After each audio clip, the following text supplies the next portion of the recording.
السلام علیکم ویورز، میرے چینل نقاب پوش انفارمر میں خوش آمدید۔ اگر میری ویڈیو اچھی لگے تو اس کو لائک کیجئے گا، میرے چینل کو سبسکرائب کریں، میری ویڈیوز کو شیئر کریں اپنے دوستوں کے ساتھ۔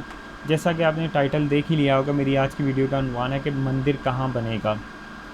اس حکومت اسلام آباد میں مندر کی تعمیر کا ارادہ رکھتی ہے، جس پر پچھلے کچھ دنوں سے سوشل میڈیا پر بحث جاری ہے اور مذہبی حلقوں میں بھی اس پر بحث کی جا رہی ہے کہ آیا مندر تعمیر کیا جانا چاہیے یا نہیں کیا جانا چاہیے۔ تو سب سے پہلے تو ایک اسلامی ریاست کے اندر اقلیتوں کو تمام مذہبی آزادی ہوتی ہے، وہ اپنی عبادت گاہیں بنا سکتے ہیں، وہ اپنی عبادت گاہوں میں عبادت کرنے میں آزاد ہیں، وہ اپنے مذہبی تہوار اور اپنی رسومات ادا کرنے میں بالکل آزاد ہیں، ان پر کسی قسم کی بھی پابندی نہیں ہوتی۔ یہ ایک اسلام کا بنیادی اصول ہے، اس میں اقلیتوں کو تمام طرح کی مذہبی آزادی دی جاتی ہے۔ لیکن کیا واقعی اسلام آباد میں ایک مندر بنانے کی ضرورت ہے؟ تو اس وقت اسلام آباد میں کل ہندوؤں کی تعداد تقریباً 3000 کے قریب ہے۔ اس کے علاوہ سید پور میں ایک مندر موجود بھی ہے۔ ہندوؤں کی ایک زیادہ تعداد جو پاکستان میں رہائش پذیر ہے، وہ سندھ کے علاقوں میرپور خاص، عمرکوٹ، تھرپارکر میں مقیم ہے، کراچی میں بھی رہتے ہیں۔ اس کے علاوہ بھی کچھ علاقوں میں ہندو مقیم ہیں۔ تو اس مندر کے لیے حکومت نے تقریباً 100 ملین روپے کی گرانٹ جاری کی ہے اس مندر کی تعمیر کے لیے۔ زمین جو تھی اس مندر کی تعمیر کے لیے وہ پہلے ہی حکومت پاکستان نے، جو پچھلی حکومت ہے انہوں نے دی تھی، اور ابھی اس حکومت نے اس کی تعمیر شروع کی ہے۔ لیکن میں سمجھتا ہوں کہ اس وقت اسلام آباد میں ایک مندر بنانے کے بجائے ہندوؤں کے لیے، وہ ہندو جو تھرپارکر، میرپور خاص یا سندھ کے دوسرے علاقوں میں رہائش پذیر ہیں، جن کی زندگی اس وقت کئی طرح کی مشکلات کا شکار ہے، جن میں ان خوراک کی کمی، بچوں میں پینے کا صاف پانی نہ ہونا، صحت کی بنیادی سہولیات، بنیادی نظام تعلیم اور بنیادی انفراسٹرکچر ہے، روزگار کے مواقع نہیں ہیں ان لوگوں کے پاس۔ تو یہ پیسہ ان لوگوں کی بہتری کے لیے ان جگہوں پر خرچ ہونا چاہیے تھا، نہ کہ ایک مندر تعمیر کیا جائے ایک ایسی جگہ پر جہاں کہ ہندو اتنی تعداد میں ہی نہیں ہے کہ وہاں پر آ کر اپنی عبادات اور رسومات ادا کریں، اور صرف آپ ایک وقتی طور پر ایک چیز بنانیں گے اور بعد میں اس کا کسی کو نہ تو فائدہ ہوگا اور نہ ہی وہ کسی کے استعمال میں آئے گی۔ میں معذرت چاہتا ہوں، وہاں پر کوئی عبادت کی جائے گی ان کے عقیدے کے مطابق۔ تو حکومت یہ بھی جو باتیں ہم سب کر رہے ہیں یہ حکومت بھی جانتی ہوگی، لیکن حکومت یہ تعمیر کیوں کر رہی ہے؟ دراصل پچھلے کچھ عرصے سے حکومت کئی طرح کے دباؤ کا شکار ہے، جس میں مہنگائی بھی ہے۔ ابھی پیٹرول کا بحران آیا تھا، پہلے آٹے اور چینی کا بحران آیا۔ اس طرح کے کئی بحرانوں کی وجہ سے حکومت شدید دباؤ کا شکار ہے۔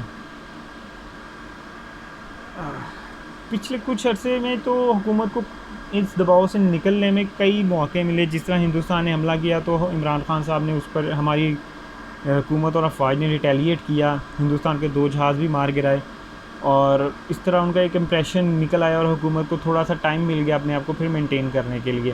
اس کے بعد پرائم منسٹر UN گئے، وہاں پر انہوں نے ایک سپیچ کی، ان کو پھر ٹائم مل گیا۔ لیکن اب پچھلے کچھ عرصے سے حکومت مسلسل غلطیوں پہ غلطیاں کیے جا رہی ہے اور شدید دباؤ کا شکار ہے۔ اس مندر کی تعمیر کو بھی حکومت نے ایک پولیٹیکل، مجھے لگتا ہے کہ آبجیکٹیو کے طور پر استعمال کیا ہے، صرف اپنے آپ کو ایک دکھانے کے لیے کہ ہم اقلیتوں کے بہت بڑے محافظ ہیں اور ہمارے ہاں یہ سب کچھ، تمام اقلیتیں آزاد ہیں، پہلے بھی آزاد ہیں، اب کوئی بڑا کام تو نہیں حکومت کر رہی۔ تو صرف ایک دباؤ سے نکلنے کا ایک طریقہ کار مجھے لگ رہا ہے، اس کے علاوہ تو کچھ بھی نہیں ہے۔ اگر آپ دیکھیں تمام وفاقی وزراء کی باڈی لینگویج اس وقت ایسی ہے، وہ کچھ نہ کچھ ایسا کرنا چاہ رہے ہیں کہ حکومت کو کسی طرح ایک دباؤ سے نکالا جائے، جتنا بھی ان کے اوپر عوامی دباؤ ہے مختلف چیزوں کی، بحرانوں کی وجہ سے، جس میں کہ خود حکومتی وزراء، مشیر اور دوسرے لوگ ملوث ہیں۔ جس طرح کہ چینی کے بحران میں جہانگیر ترین صاحب کا نام آیا، خسرو بختیار صاحب کا نام آیا، ادویات کے بحران میں اشفاق پرویز عامر کیانی کا نام آیا، جو کہ اشفاق پرویز کیانی صاحب کے بھائی تھے۔ اس کے علاوہ بھی آٹے کے بحران میں عثمان بزدار اور دوسری حکومتوں کا نام آیا۔ تو حکومت شدید قسم کے دباؤ میں ہے، اور وہ صرف چاہ رہے ہیں کہ کوئی ایسا ان کو پوائنٹ چاہ رہے ہیں کہ جس کے اوپر آپ اس طرح کہہ لیں کہ جیسے لاسٹ بال پہ 6 مارنے سے پوری گیم کا پاسا پلٹ ہے، تو وہ اس طرح کی کوئی شاٹ فل ٹاس ڈھونڈ رہے ہیں کہ وہ اس پہ چھکا لگائیں اور تمام طرح کے دباؤ سے آزاد ہو جائیں. تو یہ بھی ایک اسی طرح کا ٹیکٹک تھا, لیکن اس پر بھی حکومت پر خاصی تنقید کی گئی ہے. اور اب پرائم منسٹر عمران خان نے کہہ دیا کہ جی ہم اس پر اسلامی نظریاتی کونسل سے مشاورت کریں گے. تو بنیادی طور پر حکومت کو, مجھے تو یہی لگتا ہے کہ یہ حکومت کا ایک ٹیکٹکس ہے اپنے پریشر کو ریلیز کرنے کا. اس کے علاوہ حکومت کا اور اس سے کوئی بھی مقصد نظر نہیں آ رہا.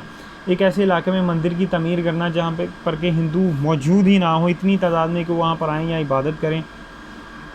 اور خان صاحب تو خود بھی کہتے رہے ہیں کہ جی لوگوں پر انویسٹ کیا جانا چاہیے, تو بجائے آپ اس 100 ملین روپے ایک جگہ پر انویسٹ کرتے, ان علاقوں میں ان ہندوؤں پر ہی جا کر انویسٹ کیا جاتا جو کہ ایک شدید قسم کی انسانی بحران کا شکار ہیں اور وہاں پر ان کو صحتی اور زندگی کی بنیادی سہولیات سے محروم ہیں.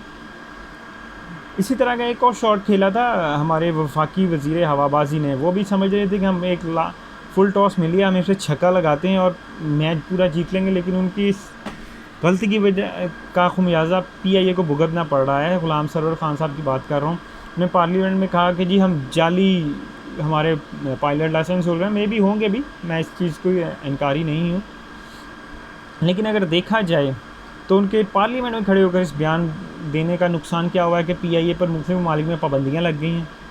مختلف ممالک میں پی آئی اے کے پائلٹس کو گراؤنڈ کر دیا گیا ہے اور ان سے سروسز بھی نہیں لی جا رہی, اور اسی طرح کے اور بھی کئی ایشوز سامنے آئے ہیں. ایک ادارہ جو پہلے ہی بحران کا شکار تھا وہ مزید بحران میں چلا گیا ہے. تو بجائے اس کے کہ اس پر وہ چھکا لگاتے, وہ سمجھ لیں اس فل ٹاس پر کلین بولڈ ہو گئے ہیں.